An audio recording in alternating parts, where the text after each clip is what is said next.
Retrouvez votre émission Power Sport News avec la gamme haute performance Motul Engine, la plus vertueuse pour l'environnement.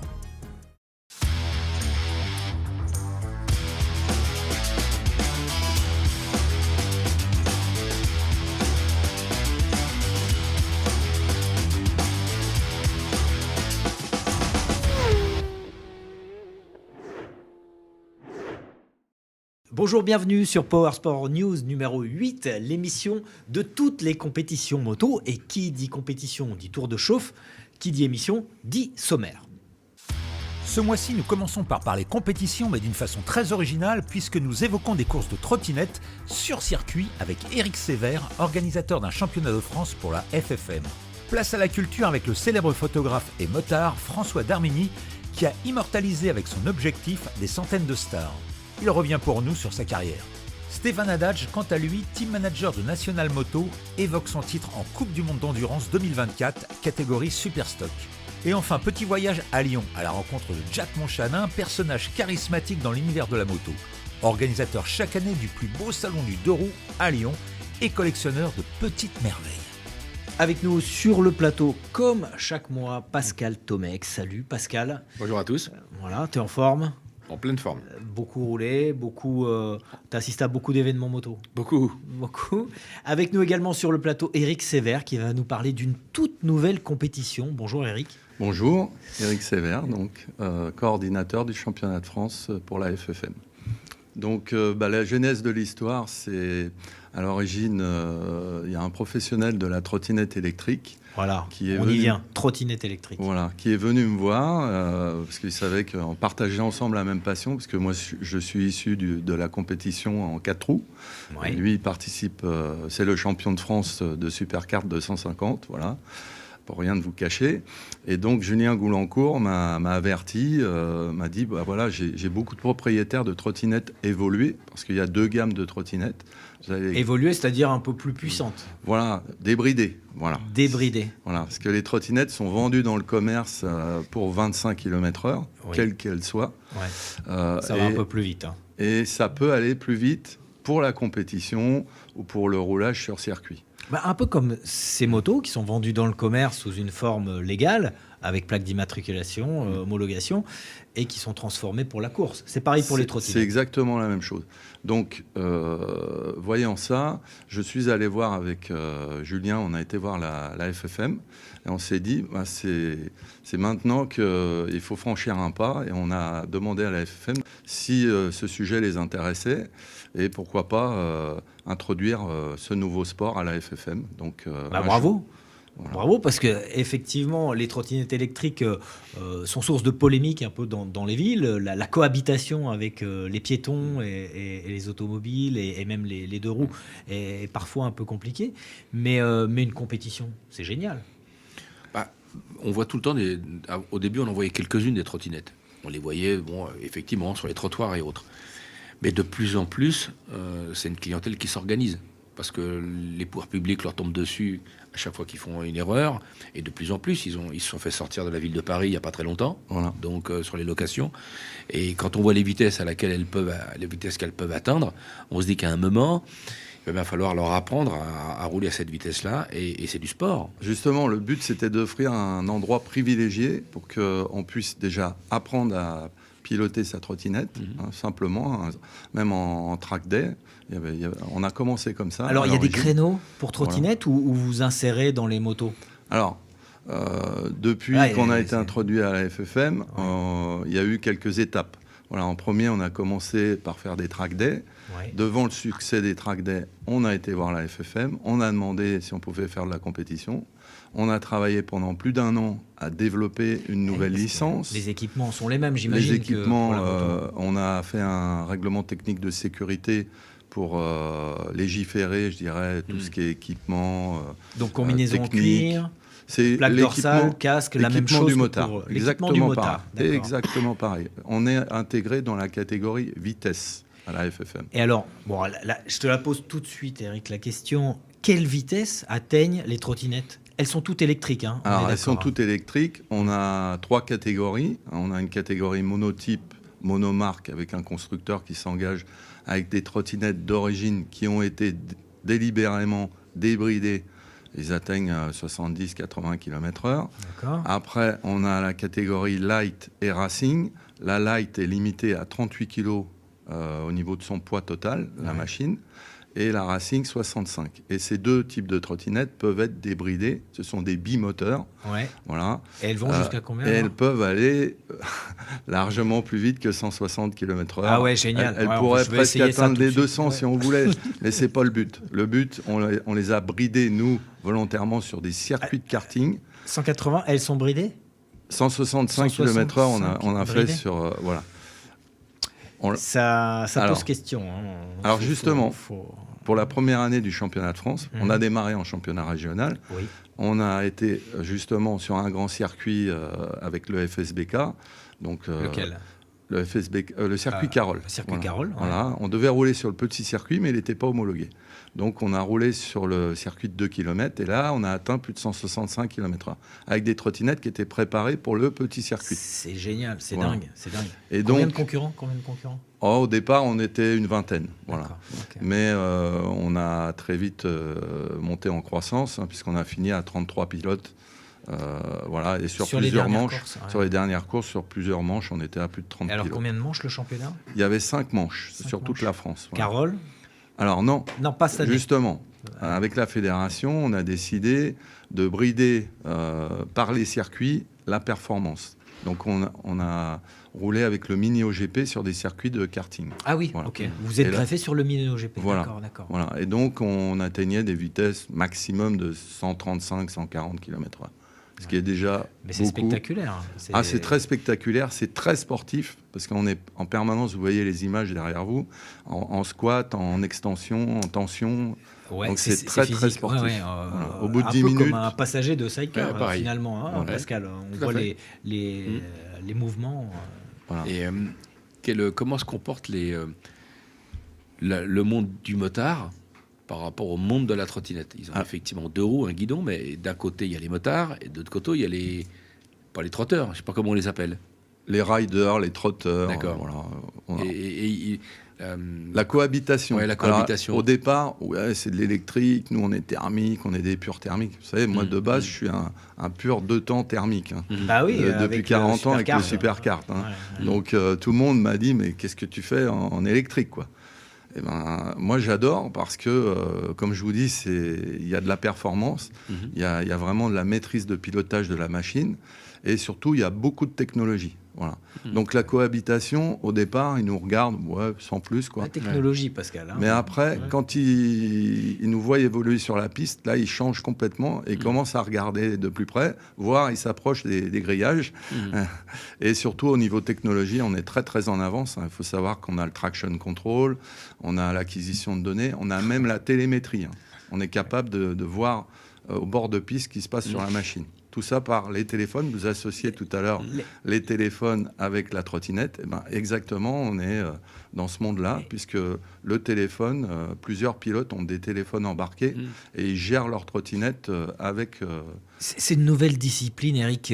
J'imagine que le pilotage est en évolution. Il y a un pilotage qui est en pleine découverte. Parce que l'ergonomie de la machine est particulière. Voilà, donc il y a des pilotes, comme vous le voyez, qui sont en permanence en flexion, extension. Genou par terre? Il y a C'est quoi la genou technique, par terre. Il y en a qui lancent le pied, comme les MotoGP. Il y en a qui restent fixes, voilà, mais qui se baissent un petit peu. Voilà. Il y a différents types de pilotage. C'est vraiment la pleine découverte. Ouais, c'est un défrichage d'un nouveau monde, d'un nouvel univers. Les courses durent combien de temps? Il dure 10 minutes. Voilà. 10 Chaque minutes, session, ça fait dure quoi, 10 minutes. 6 tours? 7-8 tours, ça dépend des circuits. Quoi. Voilà. Et Mais- est-ce qu'il y a une tranche d'âge? Parce qu'on pourrait croire que c'est des enfants presque qui viennent faire de la trottinette. Alors, on peut démarrer à partir dans la première catégorie avec le constructeur qui fournit du monotype, monomarque, à partir de 10 ans. D'accord. Et sur les autres catégories, c'est à partir de 14 ans. Voilà. Et on a des jeunes de 16, 18 ans qui sont déjà en piste. Il y a des journées de pilotage, j'imagine. Donc, alors, on des peut journées de organiser découverte. des track days. Il y a justement des organisateurs de track day moto qui nous ont contactés pour ouvrir des sessions pour les trottinettes électriques. Oui, parce qu'en plus, ça fait pas de bruit, donc c'est on peut rouler. C'est tout bénef pour tout le monde. C'est tout bénef pour les riverains, c'est tout bénef pour les circuits parce que ça leur fait une nouvelle activité non bruyante. Voilà. Donc il y a vraiment quelque chose à faire, mais il faut que ça rentre dans les mœurs. Le tarif d'accès pour une machine de course, Eric, vraiment pour que ce soit correct. Alors cette année, la coupe monotype monomarque, c'était en location, c'était 320 € la journée de compétition. Tout fourni, équipement, engagement, la totale. Ouais. Voilà. Mais la trottinette, l'achat d'une trottinette de compétition en catégorie light, ça revient à 1 500 € si vous la faites par vous-même. C'est-à-dire vous partez d'une base d'une petite trottinette à 500-600 € et après vous changez les pièces, le moteur, les contrôleurs, voilà, 1500. Après pour la catégorie racing, là c'est une autre dimension, c'est la MotoGP, la F1 de la trottinette. Donc là on est plutôt entre au prix de départ entre 5 000 jusqu'à 10 000 €. Pour participer à ce type de course, on prend une licence à la Fédération française de moto, donc FFM. Oui. Donc on prend sa licence comme on prendrait une licence pour piloter une machine en cross ou en vitesse. Donc on prend sa licence, on va dans un motoclub. Oui, je vais vous expliquer. Ouais, alors on prend une licence, on a justement une nouvelle licence qui s'appelle Nouvelle Mobilité Électrique. Voilà. On peut passer dans mon motoclub par exemple pour prendre la licence. C'est ce que la plupart des pilotes ont fait avec le motoclub Time for Racing. La communauté m'a suivi pour nous supporter justement. Et ensuite, vous payez à chaque meeting, à chaque épreuve, à l'organisateur. C'est un motoclub qui a été, délégué par la FFM, puisque c'est la FFM qui organise le championnat de France et elle délègue à des motoclubs régionaux l'organisation de l'épreuve. Voilà. Et donc là, ça coûte 90 € l'épreuve. Et avec ces 90 €, vous avez des essais chrono, enfin un essai libre, 2 chronos et 4 courses de 10 minutes. Donc ça fait 70 minutes. On pourrait voir dans le futur, on voit bien des courses de Formule 1 électrique en centre-ville, on pourrait voir une course de trottinette aux Champs-Élysées, puisque ça fait pas de bruit, en exagérant un petit peu. Ça va. Non, mais il y a les obstacles. Hein, ne retenez pas. Les courses sur route en trottinette électrique. Je me permets de. T'imagines un nouveau Tourist Trophy à Paris en trottinette électrique, toi. Je te vois, Pascal. Voilà. Mais je me permets de modérer la vitesse. Je veux pas qu'on dise ça roule trop vite, tout ça. Je préfère aujourd'hui, vous voyez, on a stabilisé à 130 km/h. C'est déjà bien. Et surtout, ça permet d'avoir des courses plus sympas parce qu'ils sont beaucoup plus regroupés et il y a de la bagarre dans le peloton, quoi. Et pourquoi pas un championnat du monde ? Alors, déjà, la première étape... Ça se fait dans d'autres pays ? Alors, justement, on est les précurseurs au monde au niveau fédéral. J'insiste bien. Il y a eu des essais de courses privées. Donc il y a eu un essai un petit peu dans l'esprit que ce que vous citiez en ville, avec des Anglais issus de la MotoGP justement et de la Formule 1. Ils avaient beaucoup de moyens, ils ont fait du show, et peut-être qu'ils vont continuer, mais ça n'a rien à voir avec ce qu'on fait aujourd'hui avec la FFM. C'est-à-dire ce sont des trottinettes monotypes à forte valeur. On ne peut pas les acheter dans le commerce, c'est des prototypes. Ça n'a pas la puissance que l'on a et la performance qu'on a avec nos trottinettes FFM. En Espagne, il y a un championnat privé qui existe de bon niveau. Ils participent déjà, les meilleurs de chez eux participent à notre championnat de France parce qu'ils ont bien vu l'intérêt d'être avec une fédération. Et moi, j'essaye de les motiver pour qu'ils aillent voir leur fédération en Espagne, pour que demain, on puisse adhérer, harmoniser et surtout aller voir la FIM. La FIM nous observe, on a cette chance, et ils m'ont déjà appelé, ils m'ont dit c'est génial ce que vous avez lancé, sachez qu'on a une commission électrique, qu'on est ouvert, mais il faut plusieurs fédérations en Europe. Voilà, c'est ça. Ou dans le monde. Voilà, pour déjà la première marche, ça serait un championnat d'Europe, et ensuite pourquoi pas un championnat du monde. Mais déjà, il faut que les organisateurs privés aillent démarcher comme moi la FFM. Enfin, la fédération Ça te plaît, Pascal ? nationale. Moi, à partir du moment où il y a de la performance, à partir du moment où il y a de la course, et puis que ça amène en même temps de la sécurité, et de permettre à des jeunes qui circulent en trottinette, parce qu'il y en a de plus en plus, ils vont à l'école, ils vont faire les courses, ils vont voir leurs copains, leurs copines, de se dire qu'à un moment, s'ils veulent faire de la course, on n'utilise pas la voie publique pour ça. On utilise des circuits, les circuits de karting, il y en a énormément de circuits de karting, donc... Et chaque région peut avoir son championnat et pourquoi pas à un moment avoir un beau championnat de France. En tout cas, bravo pour ça. Ne lâchez rien et nous on va s'intéresser évidemment de près. On va suivre ça de près. Le championnat s'appelle ? Alors, je l'ai dénommé e-trot racing. Le e-trot racing, FFM, à noter, bien sûr. le FFM e-trot racing à suivre.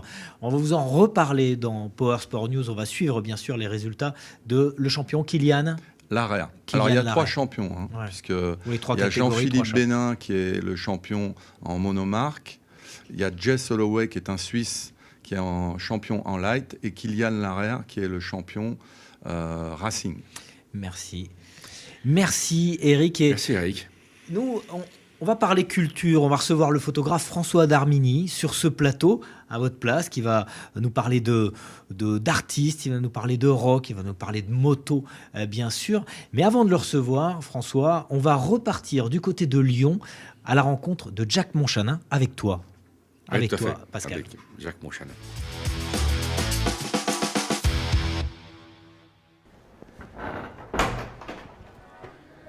C'est bon, Pascal. Ça va et toi ? Ça fait bonne route. Impeccable. Tout va bien. Donc là, ça y est, on est dans les Bienvenue. sphères du Salon de Lyon. Ouais, on commence. Ici, c'est la matière grise. C'est où ça se passe. C'est là où tout se réalise. C'est où. Non, les projets, ça se réalise sur place. Mais les projets, ça démarre tout ici. Ça démarre ici. Donc, on est une petite équipe de 12 personnes. Tiens, reprends des forces. Là-bas. Dans mes questions et les questions de tout le monde, Jack, c'est Jackie. Alors, c'est Jack, familialement un peu Jackie, mais c'est mon prénom. J'allais dire mon vrai, il n'y a pas de vrai ou de faux. D'accord. Mais c'est Jack. Alors Jack, moi je suis parisien. Quand j'étais petit, j'allais au salon de la moto, porte de Versailles.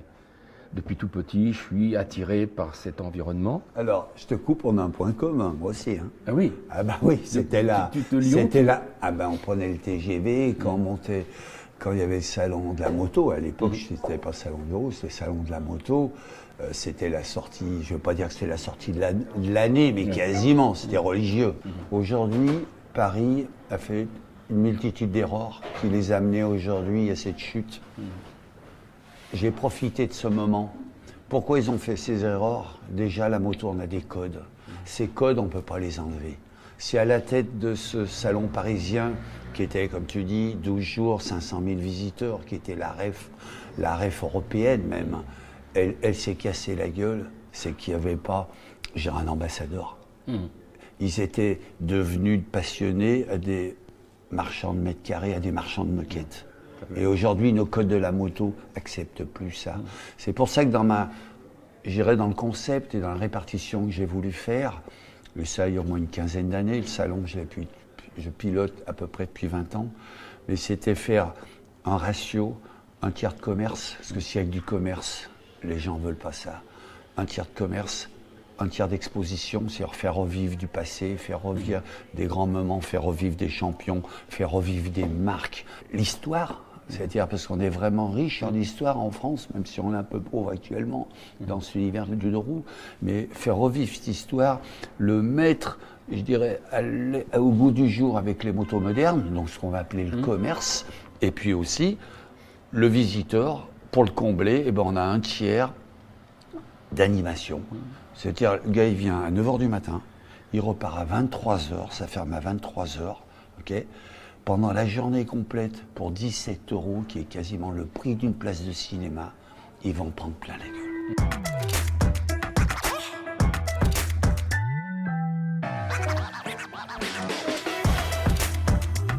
Pourquoi tu fais ça à Lyon ? Hormis le fait que tu sois lyonnais. Tu aurais pu faire la même chose à la porte de Versailles, en tant que fédérateur. Oui, le proverbe, est prophète dans son pays. C'est vrai que Lyon, c'est ma ville. J'ai quand même monté aussi dans la moto, gérer des affaires au sein de la moto. Mon tissu relationnel, c'est Lyon. En plus, c'est une belle ville. Comme tu disais tout à l'heure, avant, on prenait le TGV de Lyon pour aller à Paris. Maintenant, Paris, pour aller à Lyon. C'est le même temps, hein. C'est 2 heures, ça va très vite. Le salon veut occuper 150 000 m² plus les extérieurs. Juste une parenthèse, 150 000 m², c'est 28 terrains de football. Et 2024, le samedi, on fait 60 000 visiteurs dans la journée. C'est le plus gros score qu'ait jamais fait Eurexpo en 37 ans. Le plus gros score. Et le match, c'est la moto qui le fait. Et rien que ça, c'est une grosse fierté. Aujourd'hui, c'est plus le propriétaire de moto d'une collection qui va me solliciter, qu'avant c'était le contraire et c'était pas facile. Alors sur la moto de collection, je crois que tu as quelques bases qui sont un peu sympathiques. Est-ce que tu peux nous... Ouais, alors j'aime bien ça. Ouais. J'aime bien ça, c'est vrai. Alors je suis pas un vrai collectionneur. Déjà, je suis un récent collectionneur. Il y a à peu près une douzaine d'années, je suis un récent collectionneur. Et petit à petit, j'ai réussi un peu. Mais je vais quand même faire. Je le fais rarement, mais on va aller les voir. On va aller les voir. On va aller les voir. Ok ? Très bien.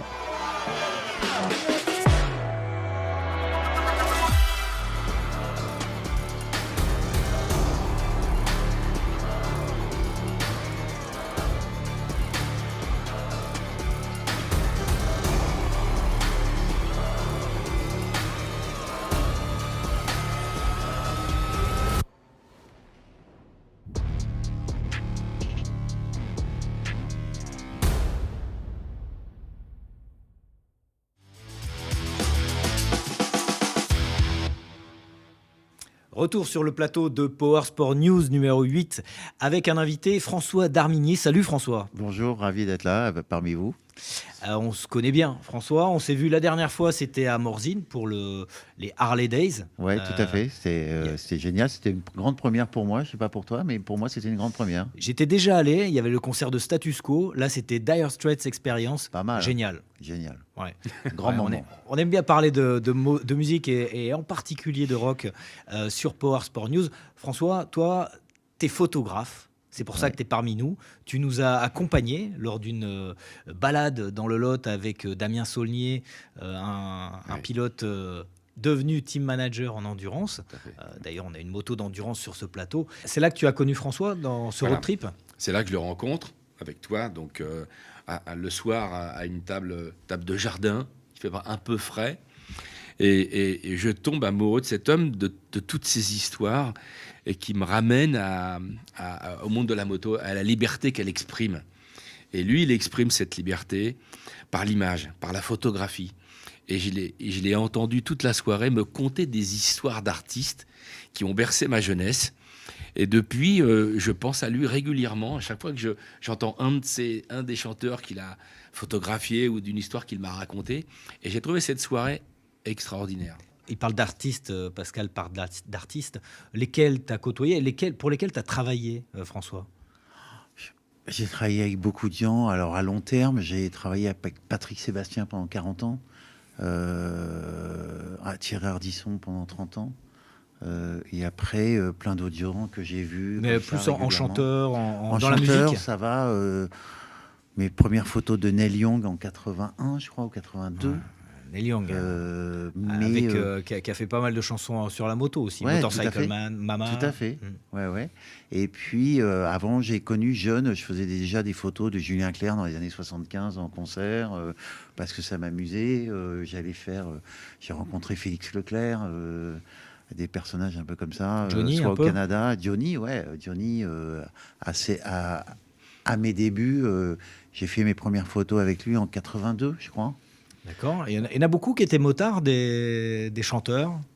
Ouais, il y en a eu beaucoup quand même, parce que je pense que ça fait partie de la philosophie du monde de la musique et surtout du rock. Ouais. Où on voit très bien que ce soit Bruce Springsteen qui roulait en triomphe à l'époque, ou même Jagger qui était sur sa petite 125 Yamaha, si je me souviens bien. Alors Jagger, on l'a vu sur la Costa Brava avec une Honda CB 3,5. Ouais, tout à fait. Mais Moustaki aussi. On a vu défiler des photos de Moustaki. Lui, fameux motard aussi. Ouais, tout à fait. Moi, j'ai rencontré, j'habitais dans les Yvelines à cette époque-là. J'avais J'avais entre 10 et 15 ans, 16 ans, et il venait avec sa 350 Honda voir sa petite copine qui habitait à Fontenay-le-Fleury dans les Yvelines, et voilà quoi. D'accord, des petites histoires quoi, que vous avez échangées. Tu m'as parlé d'une séance photo que tu as fait avec Johnny, et tu as abordé Johnny Hallyday, sa photo pour son album, parce que tu trouvais qu'il avait des mains de pianiste, il avait des grandes mains, et tu avais sélectionné une multitude de photos de Johnny où on voyait principalement ses mains. Et tu m'as gentiment et affectueusement offert cet album. Et j'ai regardé les photos et j'ai écouté la musique. Et en même temps, je me suis rappelé aux histoires que tu avais créées pour réaliser ces photos. Et j'ai passé la musique et l'album à regarder ses mains. Oui. Donc, je trouve ça génial. Alors François, il y a aussi, alors toi, tu es photographe évidemment de plateau, tu es photographe d'artistes.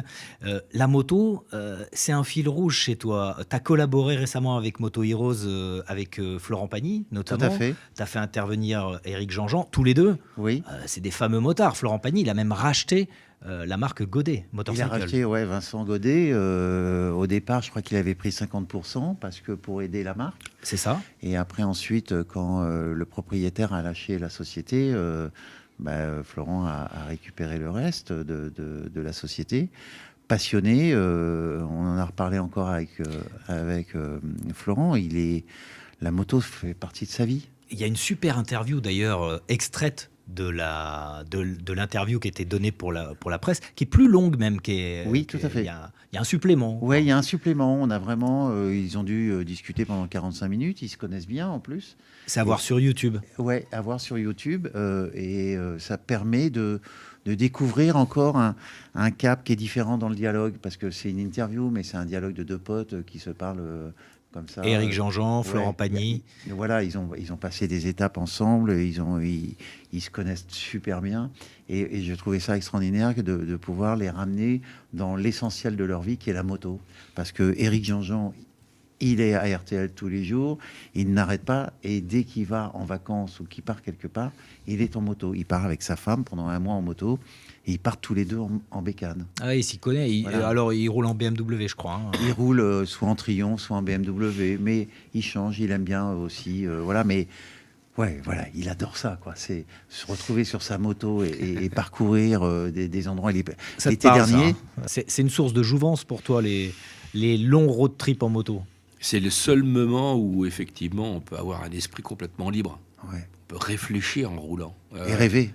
Et rêver d'une multitude de choses. Plus les odeurs Ouais. qui nous traversent le casque et qui nous permettent un moment de nous ramener 20, 30, 40 ans en arrière, même bien plus loin encore. Donc, ça n'a pas que la partie... Alors moi, j'ai une question. Pourquoi, systématiquement, vous roulez et que les artistes roulent surtout des motos Harley-Davidson ou Indian? Pourquoi ils ne roulent pas sur des Honda ou des Kawa? Le style, ou des Pascal, Suzuki? le style. Alors, il y a des roadsters chez les motos japonaises. Chez Guzzi, il y a aussi des roadsters.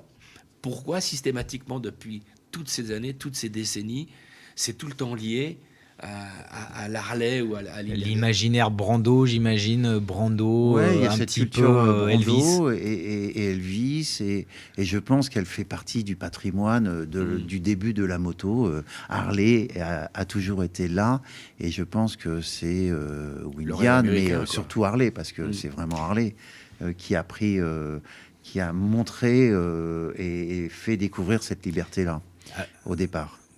J'ai une petite question pour toi, François. La photo dont tu es le plus fier, que tu préfères, la photo que tu as faite, je sais que c'est très difficile. Non, c'est très facile. Pour moi, c'est toujours les dernières que je fais. Ah oui. Alors laquelle? J'adore ce que j'ai fait avec Florent Pagny. On a passé un moment de dingue. Moi, je l'ai connu, il était acteur, il n'était pas chanteur au début. Et ça faisait 28 ans qu'on ne s'était pas recroisés, revus. On avait passé 2 soirées chez lui il y a 28 ans. Et on s'était pas revus depuis. À aucun moment on s'était revus. Un truc de dingue. Et on a repris un vrai plaisir réciproque de se revoir et de parler de moto, de passion qu'il a, parce qu'il a une passion pour la moto, il a une passion pour les voitures, il a une passion pour les montres. Et je crois que c'est un équilibre pour un être humain, que ce soit une femme ou un homme. Il n'y a pas. Mais ce sont des jouets qu'on aime et qui nous font voyager dans le temps et dans la vie. Alors, est-ce que tu connais Steve Shapiro? Ouais, tout à fait. Voilà. Alors, je le connais de Un nom, photographe. On se connaît pas vraiment. Ouais, bon, c'était le photographe un petit peu des studios hollywoodiens et notamment de Taxi Driver. Tout à fait. Le photographe de Taxi Driver, qui a fait une photo incroyable avec David Bowie, Oui. qui était extrêmement difficile à réaliser parce que David Bowie était shooté à ce moment-là. C'était très dur. Oui, il y a une période où il a été... Voilà. Et il a raconté sa séance photo qui était épique. Toi, est-ce qu'il y a une photo qui a été particulièrement difficile à réaliser? Je pense qu'il y a toujours des photos qui sont difficiles à réaliser. Parfois, c'est essayer de convaincre la personne. Parce que shooter des portraits, c'est pas comme shooter des actions de moto. Hein. C'est bien pas, sûr. Il y a un côté humain et avec des artistes en particulier. C'est oui, pas facile. Il y a des moments où on a envie de faire des photos d'action et de rapidité et de performance. Je me souviens d'un acteur grec avec lequel on a fait des photos de moto. Je me suis mis dans le coffre d'une voiture comme on peut faire régulièrement pour faire des photos.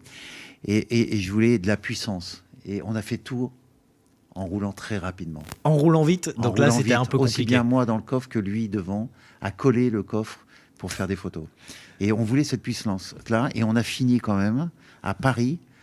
Il est monté sur un pont qui est près de la Tour Eiffel, le pont métallique, qui est tout en métal arrondi. Il est monté avec les bras, avec la force des bras, sur le pont, comme ça. Et on a fait des photos façon en Eddie costard, Vedder, impair, en train de monter comme ça. Fabuleux. Alors ça, c'est un artiste, certes, il voulait c'était se voir en difficile, action. Mais... On avait décidé de faire des photos en action. D'accord, il t'a pas facilité la tâche. Mais l'artiste le plus compliqué à photographier. C'était ça le sens de ma question. Ah, le plus compliqué. Allez, un nom. En tout cas, ça n'a pas été Diony. Ça n'a pas été Diony, ni Florent, ni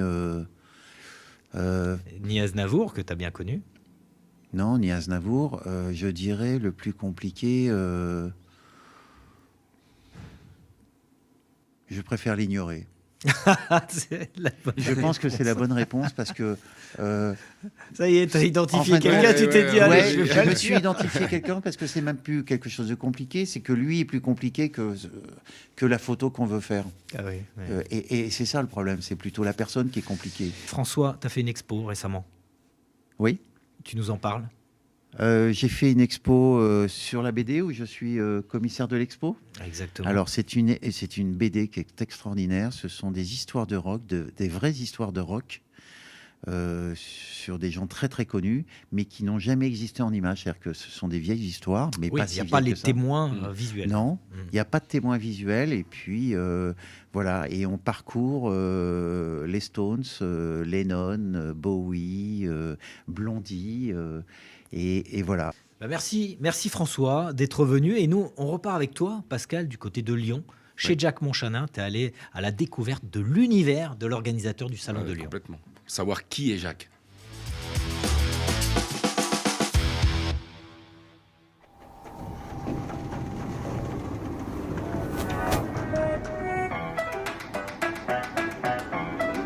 Allez, viens voir un peu le où je stocke mes bébés.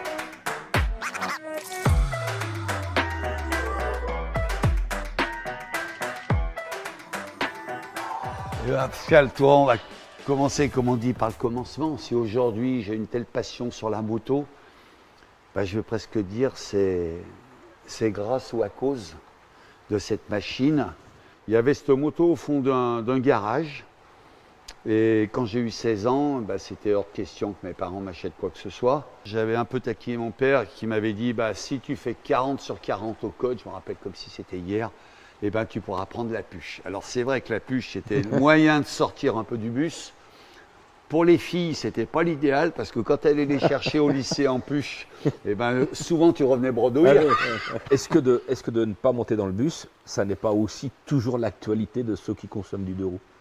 Pas monter dans le bus, pas monter dans le métro, être autonome, cette liberté. Je pense que c'est la grosse liberté qui nous anime. De temps en temps, je la mets en route et quand je la mets en route, je gagne 50 ans.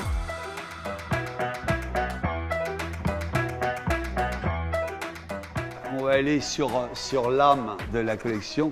Là-bas, tu as la 360 DT Yamaha, qui était un peu le début des trails. J'ai eu la chance d'avoir la Bigorne, la DT et la 400 TS, qui étaient un peu les concurrentes de l'époque. Souvent, quand on discute avec des collectionneurs ou des gens qui ont une âme de collectionneur ou qui sont des vrais collectionneurs, ils nous racontent les performances, l'homme 2 chevaux à la roue arrière, au guidon et ainsi de suite. Là, tu n'es pas du tout dans cette explication. Toi, tu as vécu des choses. Je suis dans l'émotion du passé. Voilà, tu es dans l'émotion. Je suis dans l'émotion. Donc, c'est des souvenirs professionnels, c'est des souvenirs sentimentaux, c'est des souvenirs d'affect. D'accord. Ouais, et puis là, c'est le départ de ma vie professionnelle, 500 XT. Je suis la 360, je passe 500, 4 ans, moto complètement nouvelle. Je travaille avec la semaine en tant que formateur moto, parce qu'entre-temps, j'avais passé mon diplôme de moniteur moto. Surtout, c'est une moto qui était polyvalente. Et ma première grosse épreuve sportive, ça a été le Tour de France 1977, peut-être 78, je ne l'ai plus en tête. C'était tellement tabou, ma mère croyait que j'étais en stage chez Mercedes à Bourg-en-Bresse dans les camions. Et je suis parti faire le Tour de France moto avec cette, avec cette machine. Quel âge, là ? Bon, là, j'ai 19-20 ans.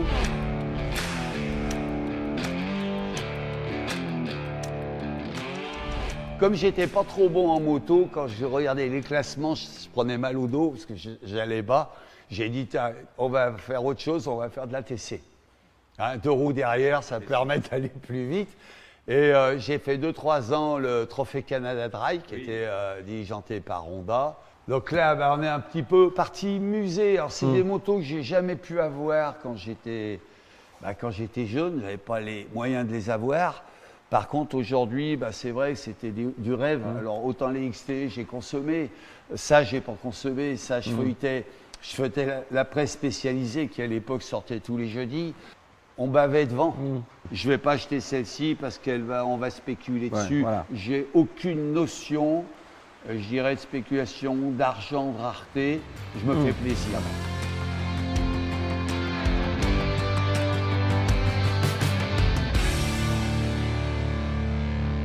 Je dirais, c'est mon écrin, c'est mon bébé. C'est mon bébé, c'est ma broupe supérieure. Et ça, c'est quand je la sors, allez, 4-5 fois par an, c'est que je suis heureux. C'est une moto solo. Par contre, c'est une œuvre d'art. C'est une œuvre d'art. C'est très beau. T'as pas d'âge, Jackie. T'es un Highlander, quoi. Ouais, j'ai pas d'âge. Des fois, ça me pose problème. Alors, de temps en temps, je prends ma carte d'identité, mon passeport. Je dis, ouais, tu les as. Hein. C'est le seul moment où... c'est le seul moment où je réagis. C'est une qualité de la moto. Ça nous évite d'aller à la pharmacie et prendre des antidépresseurs ou je sais pas ce qui peut exister. Voilà, pour la douleur. La douleur, on la soigne nous-mêmes.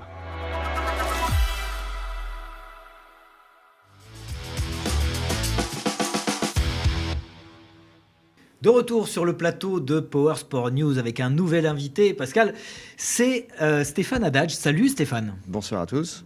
Alors Stéphane, tu es concessionnaire, mais pas seulement concessionnaire, tu es propriétaire et team manager de cette machine que l'on a sur le plateau, la Honda numéro 55 National Moto. National Moto, c'est ta concession et tu es l'heureux vainqueur du titre mondial pour la première fois. Exactement. Donc, en effet, heureux d'être là ce soir parmi vous avec ce trophée, ce titre, pour moi, pour toute l'équipe, pour tous nos bénévoles, bien sûr pour nos pilotes, qui l'ont amplement mérité, mais aussi pour toute l'histoire derrière ce trophée. Vous avez remporté la Coupe du Monde Superstock. On a reçu le mois dernier Damien Saulnier qui avait remporté le championnat du monde EWC.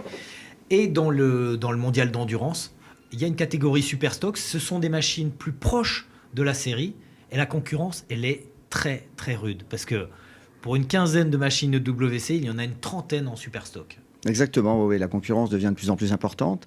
C'est un championnat qui prend de plus en plus d'ampleur, déjà par la notoriété et la visibilité que donne Warner Bros. Discovery à tout ce championnat. Et ça reste plus accessible que l'investissement en EWC, où là, toutes les modifications techniques sont quasiment possibles, alors que sur une stock, on reste limité à des modifications extrêmement réduites. Ouais, alors Damien nous disait le mois dernier, il nous disait que quand même, le stock, c'est la course à l'armement, non pas, évidemment, technique, on reste technique, mais vous avez poussé le bouchon très loin sur le perfectionnement de ces machines et de ce que vous avez le droit de faire, y compris au niveau des pilotes. Vous avez des sacrés pilotes. Oui, de toute façon, la différence aujourd'hui en Superstock se fait essentiellement par les capacités d'origine de la moto, bien entendu, suivant les marques et les modèles, mais aussi par rapport aux pilotes, à l'équipage, à l'homogénéité de l'équipage. Plus l'équipage est homogène et performant, plus le combat est difficile. Et puis aussi dans les stands. N'oublions pas que sans nos jeunes, pour nous en tout cas, puisque nous faisons la promotion des jeunes dans la compétition avec l'école, l'INCM et le Garac, nous essayons de les entraîner, de les motiver et de leur apporter une nouvelle vision de la moto. Ça vous plaît, Pascal, l'implication de la jeunesse dans la mécanique, dans la structure des équipes d'endurance, notamment. Moi déjà, j'étais à l'école au Garac à Argenteuil. Voilà. Donc je passais tous les matins devant le magasin de son papa à l'époque. À la Garenne-Colombe. À la Garenne-Colombe. Donc j'allais avec mon 50 à vitesse, j'avais un 50 Fantique. Et je me rappelle une fois, son père, Pippo Baldi, me dit « Mais rentre !» Et donc je n'ai cessé de fréquenter National Moto.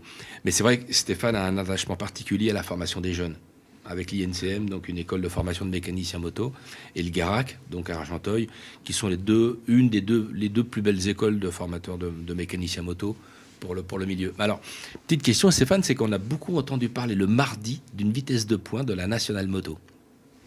Et quand je suis arrivé, on m'a dit, tiens, la National Moto, elle a été prise à 300 et quelques... Au bol d'or. Au bol d'or. La ligne droite, elle fait 1,8 km, donc c'est... Mais on parle d'une moto stock. De série. Le moteur est de série. Exactement. Il y a quoi ? Il y a une petite métrologie, quelque chose de très Même sommaire. pas, on prend un moteur neuf, on met dans le cadre, et après, c'est la data qui va faire la différence.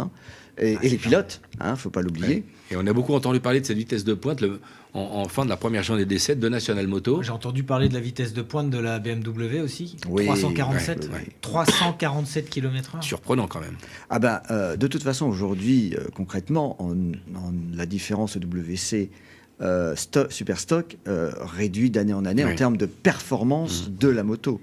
Par contre, ils ont l'avantage des démontages rapides, ne l'oublions pas. Oui, à chaque ravitaillement, changement de pneumatique. Exactement. Il gagne quoi, une dizaine de secondes ? Facilement une dizaine de secondes.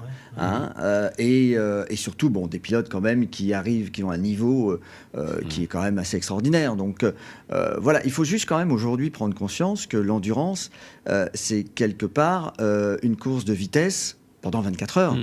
Sauf que de durer exactement, sauf que de durer 45 minutes, 1 heure, là ça dure 24 heures. Donc c'est vrai que ça demande à chacun des intervenants, que ce soit les pilotes sur la piste, que ce soit les gens dans le stand ou toutes les infrastructures, d'être le plus opérationnel possible. Le moindre détail fait des conséquences souvent importantes. Donc c'est toute cette alchimie. Moi, je me considère comme un maître d'orchestre qui doit mettre tout le monde dans le même sens pour pouvoir aller chercher la performance absolue. Et voilà. C'est un peu ce que tu fais. Et alors, Pascal, tu as vu les résultats des Superstock au scratch, c'est dans le top 10 et même le top 5. Vous faites combien au scratch au 24 heures du Mans au scratch, on fait 5e. 5e. Ouais. 5e, c'est-à-dire que vous n'êtes pas loin de la victoire absolue. Oui, tout à fait, mais bon, il y a encore... Il y en a 4 devant. Voilà, il y en a 4 Mais devant. c'est pas beaucoup, vous êtes 55 au départ. Oui, mais le nombre de tours vis-à-vis des stocks est important. Les EWC gagnent du temps, encore une fois, sur la piste, parce que les motos sont performantes, les pilotes sont performants, les ravitaillements sont performants, mais ils gagnent surtout du temps pendant les ravitaillements.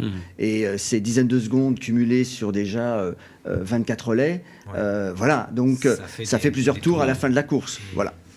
Donc on ne peut pas envisager qu'une stock gagne. Ça a failli se faire avec le Junior Team une année, aux 24 heures du Mans. On ne peut pas envisager qu'une stock gagne raisonnablement une course d'endurance. Il faut que toutes les EWC aient été à la faute, soit par chute, soit par abandon. Donc à un moment donné, il ne faut pas l'espérer, parce que le sport, ça doit être aussi d'aller au bout pour toutes les équipes. Maintenant, aujourd'hui, de toute façon, ça reste un combat pendant 24 heures. Donc il faut savoir se battre pendant 24 heures. Je pense qu'on a été le tremplin pour beaucoup de pilotes. qui sont passés dans notre team et qui après ont pu grandir dans des teams d'usine, parce que ça reste quand même le rêve de chaque pilote, il ne faut pas l'oublier. Pour rebondir sur ta question en tant que team privé, n'oublions pas qu'on est concessionnaire aussi. Oui, vous êtes concessionnaire. Donc on n'est pas team à l'année. Ça veut dire que notre activité principale reste nos clients et la concession. Donc ça reste du plus, notre engagement. Oui. Donc c'est vrai que ça demande beaucoup d'efforts personnels à toutes les équipes pour pouvoir continuer. C'est quoi le budget, en gros, d'une saison pour vous? Alors, d'une saison, c'est difficile de répondre.